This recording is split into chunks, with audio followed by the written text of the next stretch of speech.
দুশ্মনের প্রতি আপনার যে মায়া আর মহব্বত, দুশ্মনের প্রতি যদি আপনার এত মায়া হয়, দুশ্মনের প্রতি যদি আপনার এত ভালোবাসা হয়, তাহলে আপনার বন্ধুর প্রতি আপনার ভালোবাসাটা কেমন হবে? আশ্চর্য হয়ে গেলাম।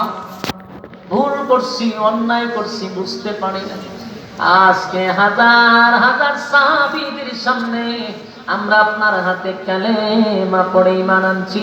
পড়ায়া দেন লা ইলাহা ইল্লাল্লাহু মুহাম্মাদুর রাসূলুল্লাহ সাল্লাল্লাহু আলাইহি ওয়াসাল্লাম। কালেমা পড়ায়া দিলাম। অসংখ্য সাহাবীদের মাঝখানে 1000 মুনাফিক কালেমা পড়িয়া ঈমান আনলো। সাহাবীরা তো খুশি, মরছে একটা, কালেমা পড়ছে কয়টা? 1000। মরছে তো একটা, কালেমা পড়ছে তো 1000। সাহাবীরা খুশি, কিন্তু সবার মুখে হাসি। হযরত ওমর এখনো রাগান্বিত।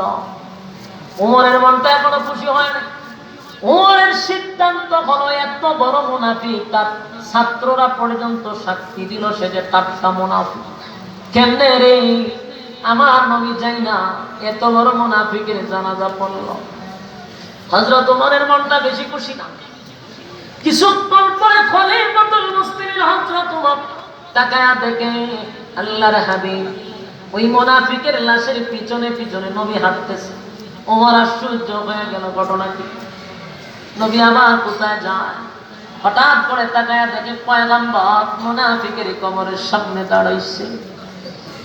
হযরত ওমর আর বুঝার বাকি নাই, পয়গম্বর তার কবরের সামনে গিয়ে এখন দোয়া করব। ওমরের মেজাজ গেছে।